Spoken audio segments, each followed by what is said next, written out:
Hello students, this is Neha Dixit and I welcome you all to Vidya Hut. Start करने वाले हैं geography का 6th class का first chapter, the earth in the solar system. Solar system, सौर मंडल, ठीक है। और अर्थ का मतलब है हमारी पृथ्वी। हमारी पृथ्वी का मतलब हमारी पृथ्वी में सोलर सिस्टम में जो हमारी अर्थ है उसके बारे में बात करेंगे। पूरे सौर मंडल की बात करेंगे, सोलर सिस्टम की बात करेंगे एंड अर्थ की बात करेंगे इस चैप्टर में, ठीक है। चलिए स्टार्ट करते हैं। देखिए फर्स्ट टॉपिक, फर्स्ट हमारा क्या कह रहे हैं ये कि जितने भी हमारे पूरा प्लेनेट्स हैं उनको यहाँ पे इन्होंने दिखाया हुआ है, ठीक है। तो ये देख रहे हैं आप लोग, ये सन है ना, और इसके चारों ओर देख रहे हैं ये प्लेनेट्स हैं। तो सबसे पहले सबसे पास वाला प्लेनेट है मरकरी, उसके बाद जस्ट है फिर वीनस, उसके फिर बाद है अर्थ, उसके बाद है जुपिटर, उसके बाद है सैटर्न, उसके बाद है यूरेनस और सबसे लास्ट में नेपच्यून, ठीक है। इस तरीके से इस पूरे को हम लोग स्टडी करेंगे, इस पूरी की स्टडी करेंगे पूरे सौरमंडल की। तो देखिए how wonderful it is to watch the sky after sunset. कह रहे कितना आश्चर्यजनक होता है, कितना अच्छा मतलब एक नजारा होता है ये देखने का कि भाई जब सूर्य क्या हो रहा हो, अस्त हो रहा हो, है ना। जब सूर्य अस्त होता है तो देखने का एक जो आसमान देखने का एक नजारा वो कितना वंडरफुल होता है। वो कह रहे हैं one would first notice one or two bright dots shining in the sky।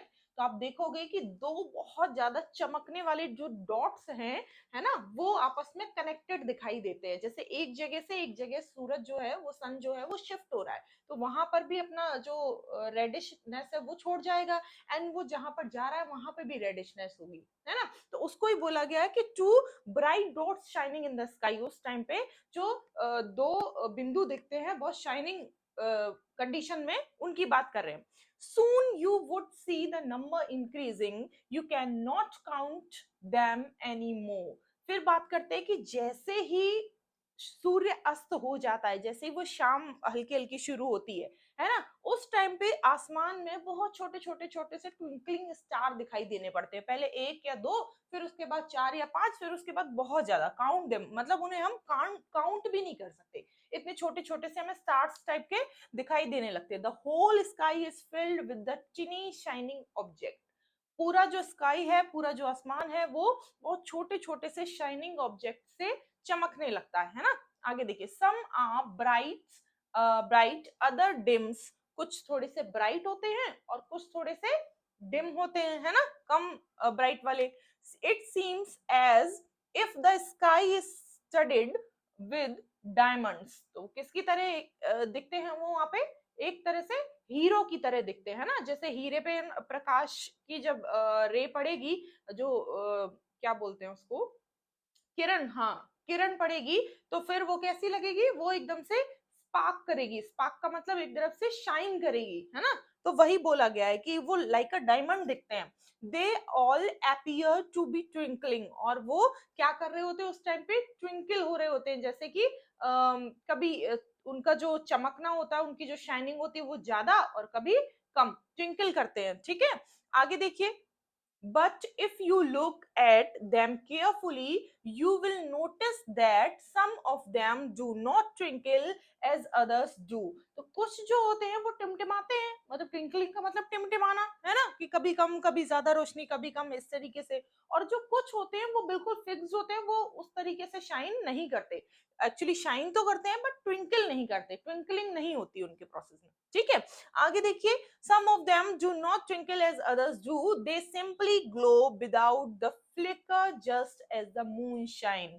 Flicker का मतलब भी सेम है, फ्लिकर का मतलब भी यही होता है कि जैसे कम, पहले कम लाइट देना किसी को, फिर ज्यादा, फिर एकदम से अंधेरा कर देना है। जैसे अभी लाइट हम लोग ऑन ऑफ करते हैं लाइट को, तो क्या होता है, एक जो इफेक्ट बन के आता है, वो कम रोशनी ज्यादा रोशनी, कम रोशनी ज्यादा रोशनी, उसी को ही फ्लिकर बोलते हैं, ठीक है। तो वो कह रहे हैं कि इस तरीके से क्या होगा, जिस तरीके से कुछ जो स्टार्स हैं वो कभी तो ज्यादा शाइन करते हैं, कभी कम शाइन करते हैं, और कभी एज इट इज रहते हैं, ना वो ज्यादा करते हैं ना वो कम रहते हैं, वो एज इट इज रहते हैं, ठीक है। जैसे कि मून शाइन करता है, तो मून कभी फ्लिकर टाइप का नहीं होता है, ठीक है। मतलब कि ऐसे मान लो कि जैसे मून की जो रोशनी है वो कभी ऐसी नहीं होती कि कम ज्यादा, है ना, उस टाइप से बोला गया।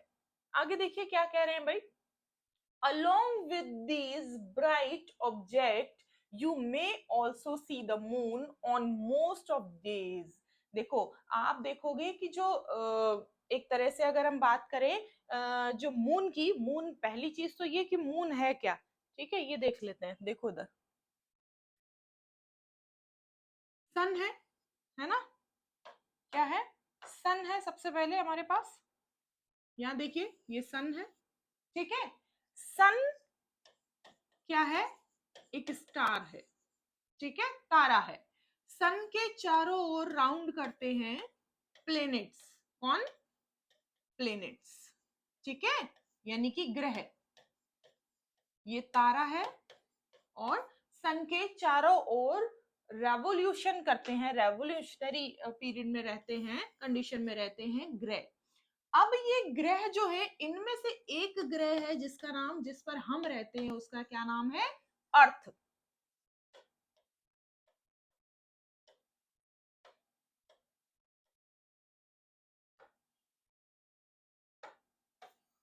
ठीक है, उसका क्या नाम है, उसका नाम है अर्थ।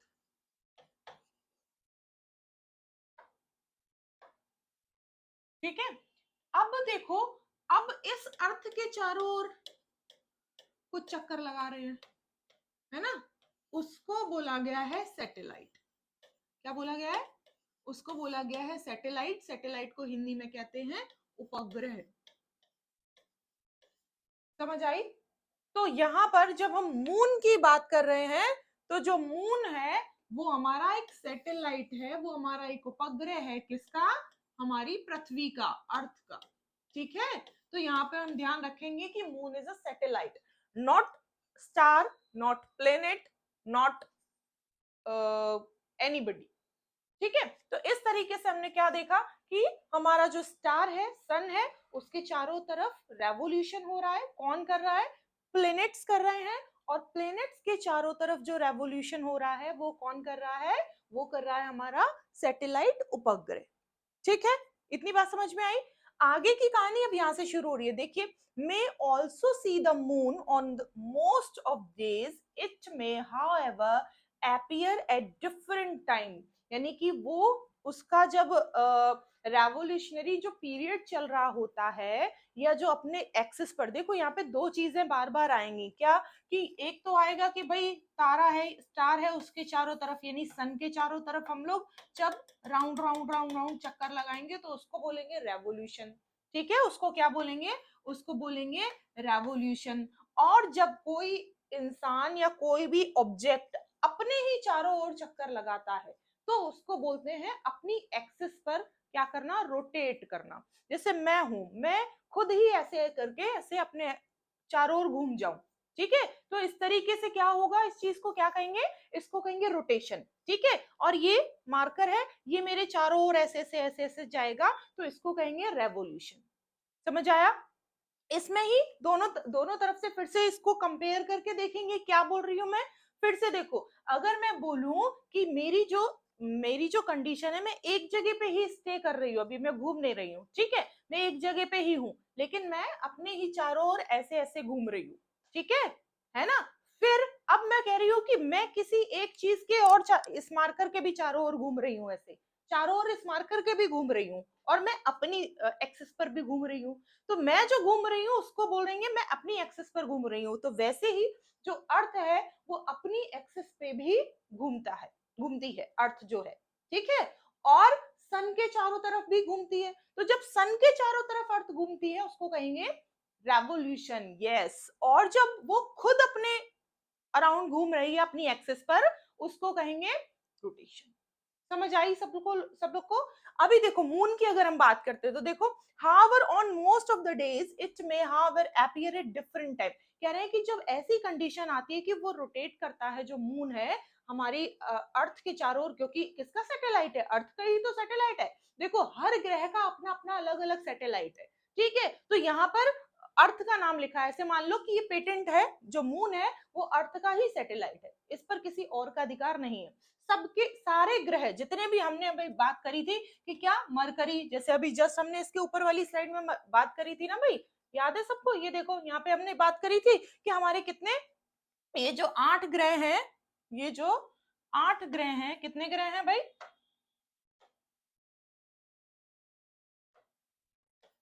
देखो कितने ग्रह हैं, यहां से स्टार्ट करते हैं। 1 2 3 4 5 6 7 8। तो कितने ग्रह हैं हमारे पास? 8। आठों ग्रह के, आठों प्लेनेट्स के अपने अपने क्या हैं? सैटेलाइट्स हैं। सबके अपने अपने सैटेलाइट्स हैं। ठीक है, तो यहां पर हम कहेंगे कि अगर हम मून के बारे में बात करते हैं तो मून जो है वो हमारी अर्थ का सैटेलाइट है। समझ आया?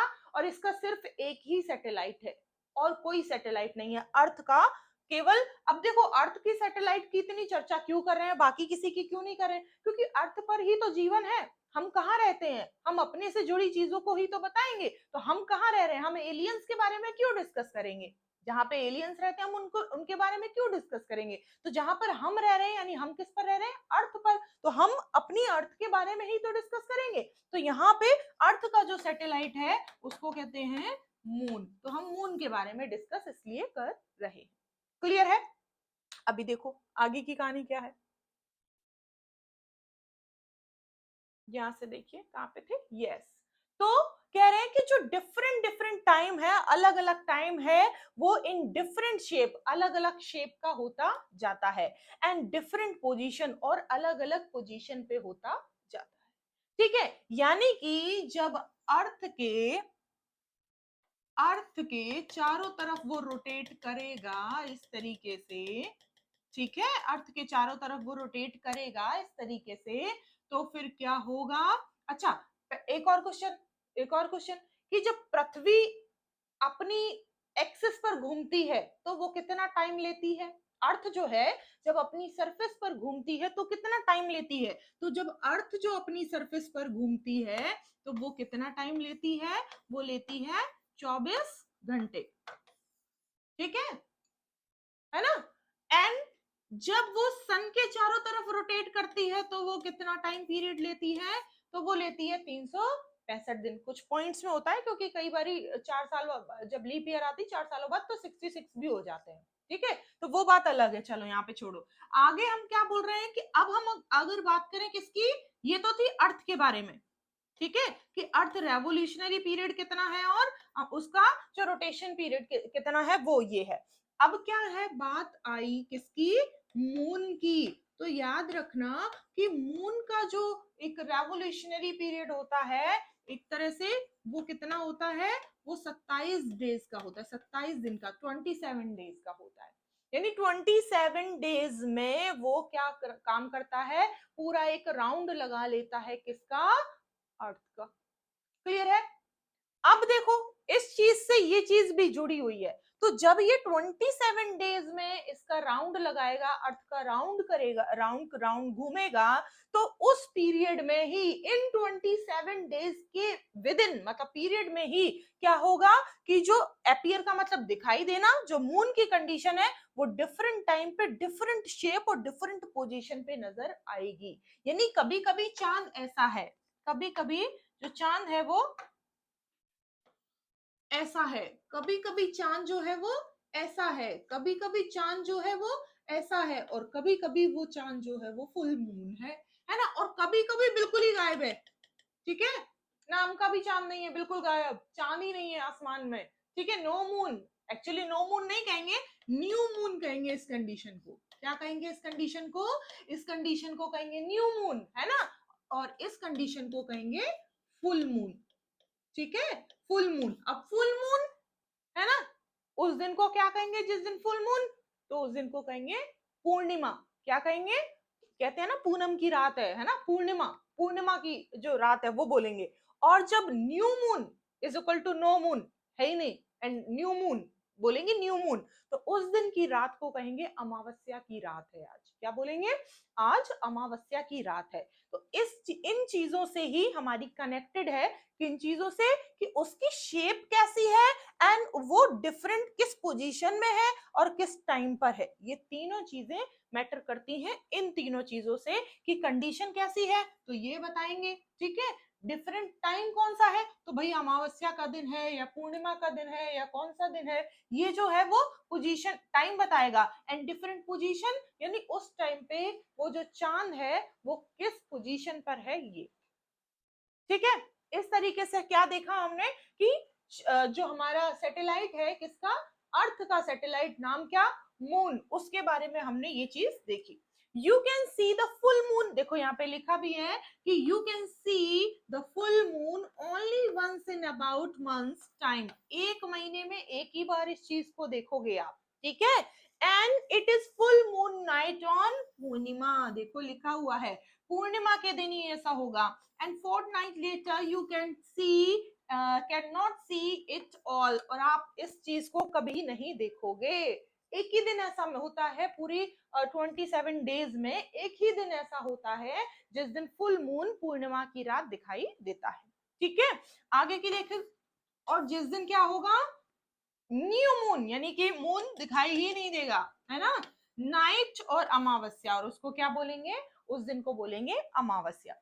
On this day you can watch the night sky best provided it is a clear night, और उस दिन आपको, जब भी ये दोनों सिचुएशन होंगी, उस दिन आपको जो आसमान है, जो स्काई है, वो बिल्कुल क्लियर सिचुएशन में नजर आएगा। समझ आई इतनी बात, आई होप कि समझ आई होगी। ठीक है, चलिए आगे की कहानी स्टार्ट करते हैं।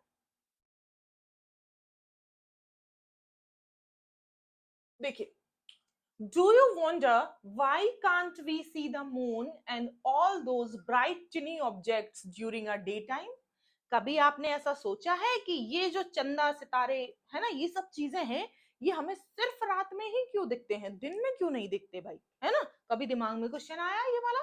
तो इससे जुड़ी एक हमारे पास एक एग्जाम्पल है, एक ऐसे मान लो कि एक एक्सपेरिमेंट है, ठीक है, जो कि आपकी एनसीईआरटी में भी दिया गया है और हम यहाँ पे भी उसको डिस्कस करेंगे।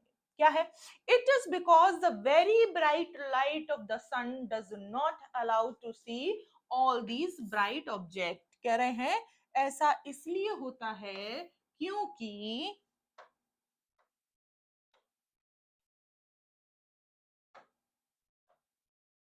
ठीक है, ऐसा इसलिए होता है क्योंकि it is because the very bright light of the sun, क्योंकि सन की जो बहुत ज्यादा ब्राइट लाइट है वो क्या कर रही है, उसने उसको चीजों को अपनी लाइट से कवर अप कर लिया है। And these bright object of the night sky, कह रहे हैं कि ये सिर्फ रात में जब सन अस्त हो जाता है, जब सन सेट हो जाता है, देन नाइट में ही ये चीजें दिखती हैं। The sun and the moon and all of object shining in the night sky all called celestial bodies, Hindi में कहेंगे इसी चीज को खगोलीय पिंड। हिंदी वाले स्टूडेंट भी, हिंदी मीडियम वाले स्टूडेंट भी इस चीज पर ध्यान दें कि सेलेस्टियल बॉडीज को क्या कहते हैं, खगोलीय पिंड। अब देखो, अब यहाँ पे हम लोग क्या करते हैं कि एक्सपेरिमेंट के थ्रू इसको समझने की कोशिश करते हैं। ठीक है, आपने क्या किया, आपने एक पेपर लिया, ठीक है, और एक पेपर में ऐसे छोटे छोटे से होल बना दिए बच्चा। ठीक है, ऐसे छोटे छोटे से आपने क्या क्या दिए, होल्स बना दिए। अब एक टॉर्च लिया आपने, क्या लिया आपने, एक टॉर्च ली इस टाइप की, ठीक है, बैटरी वाली टॉर्च नहीं होती है जो, उस टाइप की आपने एक टॉर्च ली जिसके अंदर सेल पड़े होते हैं, वो वाली टॉर्च बता रही हूँ। ठीक है, और इस कागज को आपने इसके जो लाइट वाला जो सिरा है उस पर आपने लगा दिया। ठीक है, अब सोचो कि जब आपने इस पर ये लगा दिया, तो अब जब आप जैसे ही यहाँ बटन से टॉर्च को चालू करेंगे और आप किसी दीवार की सरफेस पर इसको लगाएंगे, और जो स्विच है यानी कमरे में जो लाइट है ना, स्विच यहाँ पे लगा हुआ है, इस स्विच को कर दो ऑफ, आपने स्विच कर दिया ऑफ। ठीक है, अब ऐसे मान लो कि ये जो है ये सब टिनी स्टार्स हैं। ठीक है, ऐसे मान लो कि जब इसकी रोशनी इस वॉल पर पड़ेगी तो ये ऐसे दिखाई देगा, ये टिनी स्टार्स इस पे दिखाई देंगे। ठीक है, तो ये मान लो कि ये टिनी स्टार्स हैं, ये जो छोटे छोटे गोले लाइट के दिखाई पड़ रहे हैं, है ना, ये टिनी स्टार्स हैं। और ये जो आपके कमरे में बल्ब लगा हुआ है, इस बल्ब को कहेंगे सन। क्या कहेंगे, सन। तो यहाँ पे हमने देखा कि जब हम लाइट चालू कर देंगे तो ये टीनी स्टार जो है वो नहीं दिखेंगे, लेकिन जब जैसे ही हम लाइट ऑफ कर देंगे, कमरे की अंधेरा कर देंगे, तो ये जो टीनी स्टार्स हैं वो अपनी वॉल पर नजर आने लगेंगे। तो यहाँ हमने देखा क्या कि जब कम रोशनी होती है, क्योंकि सूर्य का प्रकाश इतना ज्यादा है कि मतलब बहुत ज्यादा है ना। आप ऐसे सोच लो कि सूर्य इतना ज्यादा आपको लगता है कि मतलब पास में है ना, और आप एकदम से गर्मियों वाली धूप में कभी बाहर निकल के देखो तो आपको लगेगा कि बिल्कुल हमारी छत पे ही सूर्य निकला हुआ है ना। लेकिन है काफी दूर, है ना, किलोमीटर्स में, अभी हम बताएंगे इसकी दूरी कितनी है। लेकिन आप ये सोचो कि इतनी दूर, इतना प्रकाश और इतनी दूरी है, लेकिन फिर भी इतना ज्यादा हीट और इतना ज्यादा ऐसा लगता है कि सिर पे ही सूरज उग गया है ना। तो सोचो कि उसका जो एक लाइट है, जो प्रकाश है, वो धरती तक आने में लगभग 8 सेकंड लेता है, सॉरी 8 मिनट लेता है। सोचो तो कितना ज्यादा उसका प्रकाश होगा। ठीक है, आगे देखो, आगे की कहानी क्या कह रही है भाई।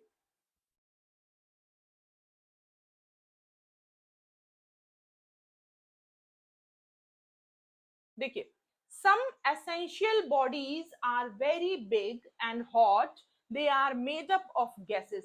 तो कुछ जो बॉडीज हैं, कुछ जो सेलेस्टियल बॉडीज हैं, खगोलीय पिंड हैं, वो बहुत ही ज्यादा, कुछ कुछ बहुत ही ज्यादा बड़े भी हैं, और कुछ जो है वो कैसे हैं भाई, कुछ तो बहुत ज्यादा बड़े हैं और कुछ बहुत ज्यादा हॉट यानी गर्म है ना। अब यहाँ देख सकते हो, देखो कितना अच्छा है ना, दिख रहा है आपको, पूरा स्टार भी है इनमें और बहुत सारी चीजें और भी हैं। सेलेस्टियल बॉडीज का पूरा ये व्यू है। तो कह रहे हैं they are made up of gases, वो किसके बने हुए हैं, ये सारे गैसेस के बने हुए हैं ना। They have their own heat and light, उनके पास खुद की अपनी हीट एंड लाइट भी है, विच दे इमिट इन लार्ज अमाउंट, जो कि वो क्या करते हैं उस टाइम पे, जो उनके बहुत ज्यादा लार्ज अमाउंट में उनमें बसी हुई है ना। These celestial bodies are called star। इन्हीं celestial bodies को क्या माना गया है, क्या नाम दिया गया है, स्टार नाम दिया गया। ठीक है, और देखो यहाँ पे आ गई वो सेम चीज जो अभी हमने जस्ट ऊपर इसके डिस्कस की थी, क्या कि जो सन है वो भी क्या है, एक तारा है, एक स्टार है। ठीक है, काउंटलेस ट्विंकलिंग स्टार, और उसके अलावा काउंटलेस, मतलब हम स्काई के अंदर काउंट नहीं कर सकते उतने ज्यादा ट्विंकलिंग स्टार है। ट्विंकलिंग स्टार मतलब टिमटिमाते हुए तारे, है ना, हिंदी में अगर हम इसको कहेंगे तो टिमटिमाते हुए तारे कहेंगे। आगे देखो, in the night sky are similar to the sun, है ना, but we do not feel their heat और लाइट। जैसे कि दिन में एक तारा चमकता है जिसको सन बोलते हैं, वैसे ही रात में ये सारी चीजें भी जो हमारी सेलेस्टियल बॉडीज कह रहे हैं हम लोग, ये भी चमकती हैं।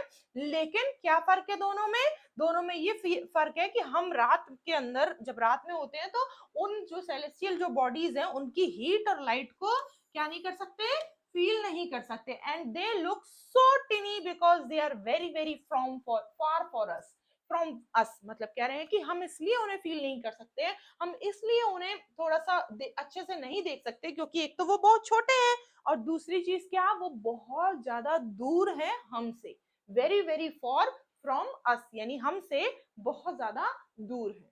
ठीक है, चलिए आगे की कहानी देखते हैं भाई। ये देखो, यहाँ से एक पॉइंट मिलेगा, ये जो देखो भाई लड़की है एक हमारे पास, है ना, ये क्या कर रही है, ये 1 2 3 4 5 6 7, ये जो स्ट्रक्चर आपको ऐसा दिख रहा है, इसको कहते हैं सप्तऋषि, यानी ये देखो सप्तऋषि। ठीक है, सप्तऋषि बना रहे हैं ये 7 स्टार मिलकर सप्तऋषि बना रहे हैं, तो इनको नाम दिया गया है द पॉइंटर स्टार्स, है ना। फिर देखो, अब इसकी कहानी है ध्रुव तारा की। अब यहाँ पे हम लोगों ने बचपन में सुना होगा कि जो बहुत ज्यादा चमकता है ना, उसे क्या कहते हैं, उसे ध्रुव तारा कहते हैं।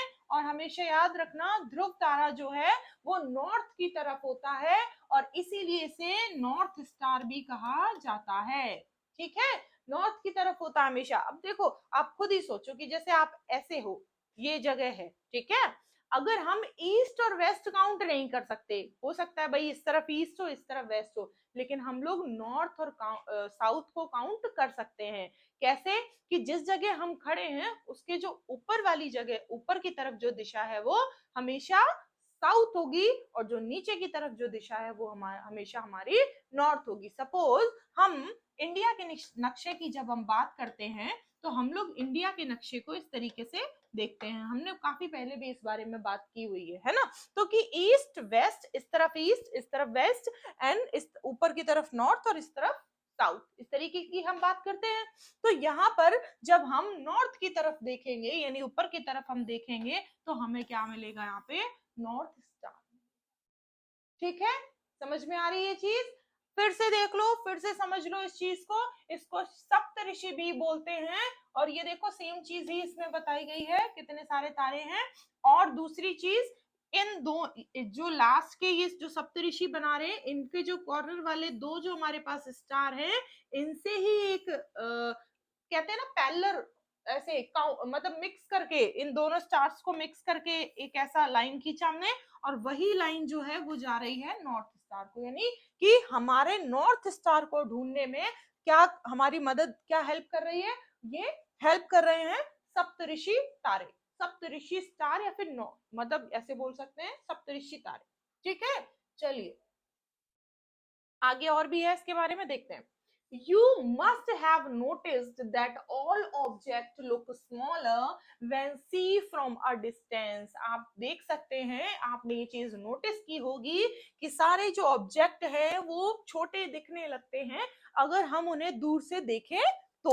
आपको सोचो कि एक इतना बड़ा, जब आप कभी भी अगर आप हवाई अड्डे वगैरह पे गए हैं, है ना, अगर कभी भी बहुत पास से आपने एरोप्लेन देखा है तो आपने ये चीज नोटिस भी की होगी कि भाई एरोप्लेन अगर पास में है तो कितना बड़ा है उसमें, है ना, मतलब कि अगर हम छू के देखेंगे तो बहुत बहुत बड़ा सा लगता है कि भाई जरा सा हमने टच किया और ऐसा लगता है कि बहुत बड़ा है। लेकिन अगर उसी एरोप्लेन को आप उड़ते हुए देखें आसमान में तो आपको लगेगा बस इतना सा, ऐसे नापेंगे तो इतना सा, है ना, होता है कि नहीं होता है? तो सेम चीज है, इन्होंने कहा कि अगर हम डिस्टेंस से किसी चीज को देखते हैं, किसी भी ऑब्जेक्ट को देखते हैं तो वो हमें स्मॉलर लगता है।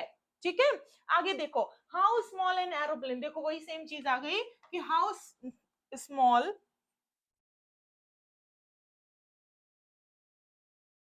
ये देखो, how small an aeroplane looks when it's fly at a great height. जब वो बहुत ज्यादा ऊंचाई पे होता है तो वो हमें बिल्कुल एक चिड़िया जैसा लगता है। ठीक है, while watching the night sky you may notice various pattern formed a different group of stars। अब जब रात में अपने आसमान को देखेंगे, आकाश को देखेंगे, तो आप ये नोटिस करेंगे कि बहुत सारे अलग अलग पैटर्न पर जो ग्रुप्स हैं स्टार्स के, तारों के जो समूह है वो आपको दिखाई देंगे। दीज आर कॉल्ड कॉन्स्टलेशंस, है ना, क्या कहते हैं, constellations. Ursa Major and Big Bear, नाम नोटिस कर ले, नोट कर लेना भाई। Ursa Major and Big Bear is one such constellation.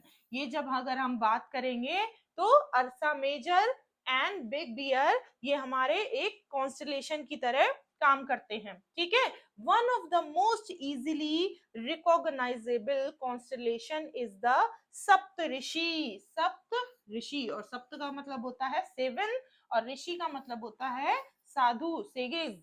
ठीक है, it is a group of 7 stars and that forms a part of Ursa Major constellation. Ask someone elder in your family or neighborhood। अगर आप कभी भी, अगर आपने ये चीज आसमान में, आकाश में नोटिस नहीं की है तो आप कभी भी अपने बड़े भाइयों से या फिर अपने घर में बुजुर्गों से ये चीज पता कर सकते हैं, पूछ सकते हैं कि भाई आसमान में दिखने वाला जो सप्तऋषि है वो क्या होता है ना। ध्रुव तारा तो आई थिंक बहुत सारे लोग जानते भी होंगे, आप अपने बड़े भाइयों बहनों से या फिर मदर फादर से कंसल्ट करेंगे, वो आपको बताएंगे कि ध्रुव तारा क्या होता है। ठीक है, नॉर्थ स्टार आप पूछेगा बताएंगे आपको। आगे देखते हैं,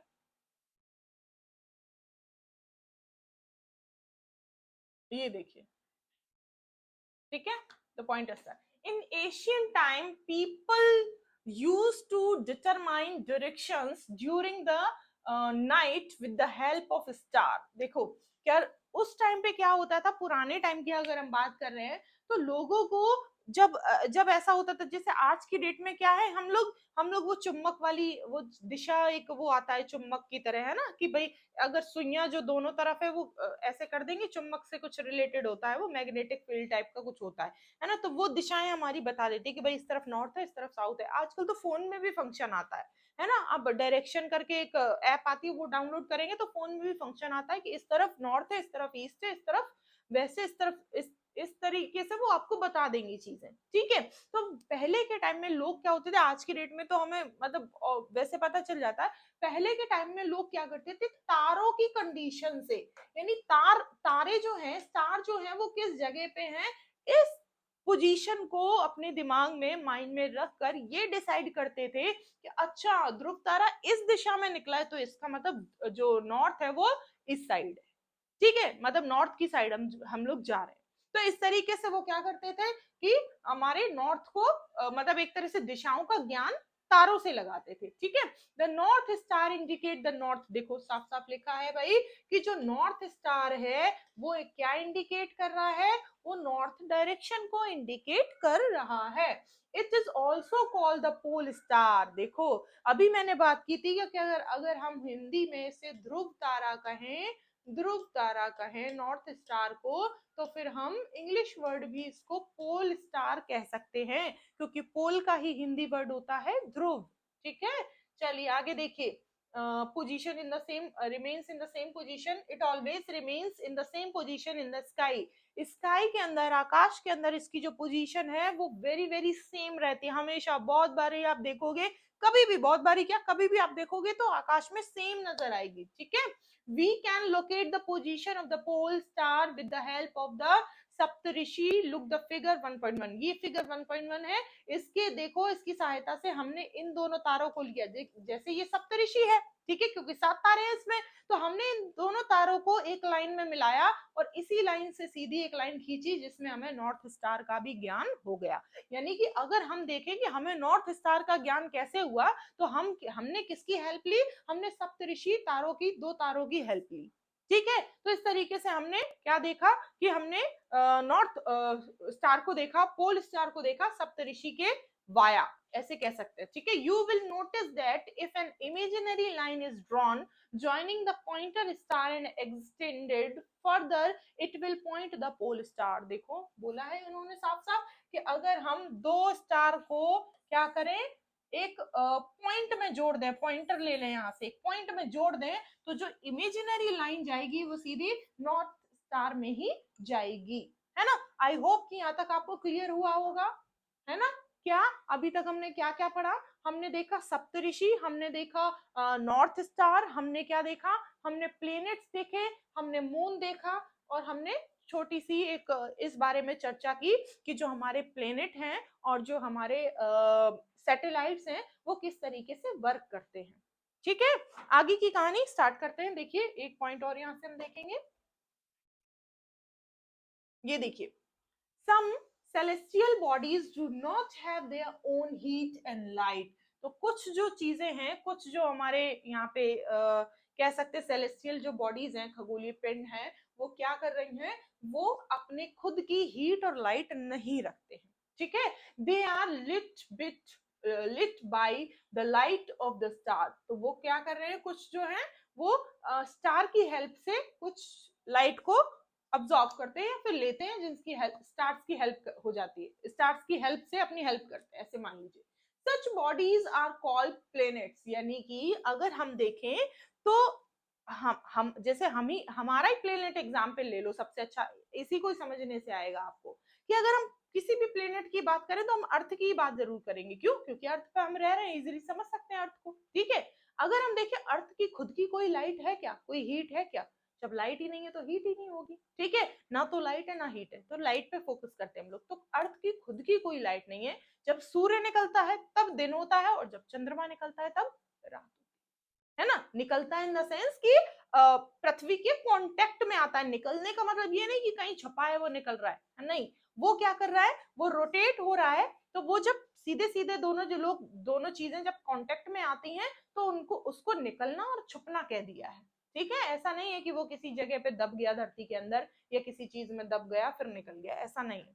क्या हो रहा है, वो एक दूसरे से रोटेट कर रहे हैं। जैसे अभी जस्ट मैंने आपको बताया कि ये अर्थ है ना, ये अर्थ है, ये जो है वो सन के चारों ओर रोटेट कर रही है, ऐसे ऐसे ऐसे ऐसे ऐसे ऐसे, ठीक है। तो जो सन का जो लाइट है वो हमारी पूरी पृथ्वी पर पड़ रही है। देखो ये खुद भी रोटेट हो रही है, तो जब ये यहाँ थी तो इस हिस्से पर लाइट पड़ी सन की, ठीक है। और जैसे ही जब ये यहाँ आई तो इसके इस वाले हिस्से पे लाइट पड़ी थोड़ी सी, ठीक है। फिर जैसे ही ये यहाँ आई तो इसका ये वाले हिस्से पे लाइट पड़ी, फिर जैसे ही ये यहाँ आई तो इसके इस वाले हिस्से पे लाइट पड़ी। यानी कि जैसे जैसे ये रोटेट करती जाएगी करती जाएगी करती जाएगी, सन की लाइट इस पे पड़ती जाएगी। क्यों? क्योंकि ये खुद भी तो रोटेट हो रही है। मैंने अभी बताया कि ये 24 घंटे में एक बार पूरी खुद रोटेट हो जाती है, और पूरे 365 दिन में ये क्या कर रही है, 365 दिन में पृथ्वी सूर्य के चक्कर लगा रही है, ठीक है। लेकिन जैसे जैसे ये खुद घूम रही है, थोड़ी देर बाद यहाँ थोड़ी देर बाद यहाँ, तो आप देखोगे कि 24 घंटे में इसने जब खुद का एक राउंड लिया, खुद का जब एक राउंड लिया, तो आधे भाग पर इसके जो पृथ्वी है, आधे भाग पर, यानी कि अगर हम अंदाजा लगाएं तो सुबह 6 बजे या 6:30 या 7 बजे तक सूर्य निकल आते हैं, ठीक है। तो उस पीरियड से लेकर अस्त कब होता है, तो शाम के वही 6, 6:30 और 7 बजे तक अस्त होता है ना, ऐसे मान लो कि 6:30। तो ये इस वाले पीरियड से इस वाले पीरियड तक आते आते क्या हो गया, सूर्य उगकर अस्त हो गया। तो इस भाग पर तो सनलाइट थी, ठीक है। लेकिन जब इस भाग पर इस टाइम पीरियड के बीच में, यहां से चल रहा है ये 6:30 से 9 बजे, अभी 12 बजे, अभी थोड़ी देर के लिए मान लो 3 बजे, तो ये जो टाइम पीरियड चल रहा है ये दिन का टाइम पीरियड चल रहा है, यानी इस टाइम पे दिन है, सूर्य निकला हुआ है, ठीक है। यानी सूर्य की रोशनी आधे हिस्से पर पड़ रही है। जैसे ही ये रोटेट होगी, है ना, और रात का टाइम आएगा, तो फिर वो क्या करेगा, वो सूर्य की रोशनी छुप जाएगी, और इसके जो चारों ओर चंद्रमा लगा रहा है, ये कौन है, ये अर्थ है। इसके चारों ओर कौन चक्कर लगाएगा, इसके चारों ओर लगाएगा मून। क्यों? क्योंकि सैटेलाइट कौन है, सैटेलाइट तो मून है ना, तो मून अर्थ के चारों ओर चक्कर लगाएगा। और अर्थ क्या है, अर्थ प्लेनेट है, तो प्लेनेट जो है वो स्टार के चारों ओर चक्कर लगाएगी। और सन क्या है, सन जो है वो स्टार है। हमेशा याद रखना, स्टार के चारों ओर चक्कर लगाने वाले को प्लेनेट कहते हैं, प्लेनेट के चारों ओर चक्कर लगाने वाले को क्या कहते हैं, सैटेलाइट कहते हैं, हम मून कहते हैं, ठीक है। फिर से अगेन रिपीट कर रही हूँ, 365 दिन में अर्थ जो है वो चक्कर लगा पाती है, एक साल पूरा लग जाता है उसको। और खुद का अगर रोटेशन की अपने एक्सेस की बात करें तो 24 घंटे में लगा लेती है, ठीक है। सेम चीज अगर हम इसकी बात करेंगे मून की, कि मून कितने टाइम में चक्कर लगा पाता है, तो 27 डेज में चक्कर लगा पाता है, और वो खुद अपनी एक्सेस पर भी 27 डेज में ही चक्कर लगाता है। क्लियर है, दोनों ही चीजें अपनी एक्सेस पर भी घूम रही हैं, ये बात भूलिएगा मत। दोनों ही चीजें अपनी एक्सेस पर भी घूम रही हैं। और अभी तो हमने सिर्फ इन दोनों चीजों की बात की है, अभी तो हम आठों मतलब एक ग्रह की बात की है, इसके अलावा 7 और बचते हैं, क्योंकि टोटल 8 ग्रह हैं हमारे, ठीक है। तो इस तरीके से अगर हम देखेंगे तो क्या है, अभी 7 ग्रह और भी हैं, वो सन के भी चारों ओर चक्कर लगा रहे हैं, रोटेशन भी कर रहे हैं, सॉरी रेवोल्यूशन भी कर रहे हैं, और खुद अपनी एक्सेस पर भी घूम रहे हैं, दोनों चीजें हो रही हैं। क्लियर है, वहां पे भी हम बात करेंगे। तो इसको पूरा कर लेते हैं, चलिए आइए देखिए। तो यहाँ पे बोला गया है, देखो, you have their heat and light, they are lit by light of the star, such bodies are called planet। इन्हीं को ही क्या बोला गया है, इन्हीं को ही planets बोला गया है, जो स्टार के चारों ओर चक्कर लगाते हैं। the word planet comes from the Greek word। देखो अब इसकी हिस्ट्री पे थोड़ा सा आते हैं कि भाई ये कहाँ से वर्ड उठाया गया, क्यों इसको प्लेनेट बोला गया, है ना। तो आप देखोगे ये जो प्लेनेट वर्ड है ये कहाँ से आया है, ये एक ग्रीक वर्ड है, और ग्रीक वर्ड का नाम क्या है, प्लेनेटाई, ठीक है, प्लेनेटाई, है ना। मीन्स क्या होता है, वॉन्डरर्स। वॉन्डरर्स का मतलब होता है आवारा घूमने वाला, है ना। मतलब अपनी मस्ती में कहीं पर भी, उसको कोई बताएगा नहीं कि भाई तुम इस रास्ते से जाओ, वो अपनी मर्जी से किसी भी रास्ते पे चल गया, ठीक है। तो वैसे ही हमारा जो प्लेनेट है उसने अपना रास्ता खुद ही तय किया कि मैं ऐसे ऐसे ऐसे जाकर सूर्य के चक्कर लगाऊंगा। तो इस तरीके से उसे परिभ्रमण करने वाला, वॉन्डरर्स होते हैं उनको बोलते हैं परिभ्रमण करने वाला, ठीक है। तो वो वॉन्डरर्स का उन्होंने मीनिंग लगा लिया, प्लेटाई से प्लेनेट कर दिया। The earth on which we live a planet, तो जो अर्थ है वो एक ऐसा प्लेनेट है जिस पर हम रहते हैं। It gets all its heat and light from the sun, और वो सारी की सारी हीट और लाइट को कहां से प्राप्त करता है ना, वो सन से प्राप्त करता है, साफ साफ लिखा है। Which is our nearest star, जो कि हमारा सबसे पास का तारा है। If we look at the earth from a great distance, अगर हम अर्थ को एक ग्रेट डिस्टेंस से देखते हैं, से द मून, तो वो एक तरह से, if we look the at the earth from a great distance से द मून, है ना, it will appear to be shining just as the moon that we see in the sky is a satellite। देखो अभी इतनी देर से चर्चा कर रही हूं मैं इसी चीज की कि जो मून है वो हमारा एक सैटेलाइट है। It is a companion of our earth and moves round it like our earth। There are 7 other planets that get heat and light from the sun, some of them have their moons too। देखो अभी just हमने बात की कि अर्थ के अलावा 7 और ऐसे प्लेनेट हैं जो कि हमारे जो सन है, स्टार जो है, उसके चारों तरफ रेवोल्यूट करते हैं, एंड उनके सबके अपने अपने मून्स हैं, यानी सबके अपने अपने चंद्रमा अलग हैं, है ना। अभी हमने केवल अपना चंद्रमा देखा, जो क्योंकि हम अर्थ पर रहते हैं। अगर हम दूसरे ग्रहों पर रहते तो हम उनके सैटेलाइट्स को पढ़ते या फिर काउंट करते, ठीक है, क्योंकि हमारा एक ही है तो अच्छी बात है। अगर हम यही 50 होते तो हम 50 पढ़ रहे होते, ठीक है। तो हमारा एक ही सैटेलाइट है जिसका नाम है मून, यानी चंद्रमा।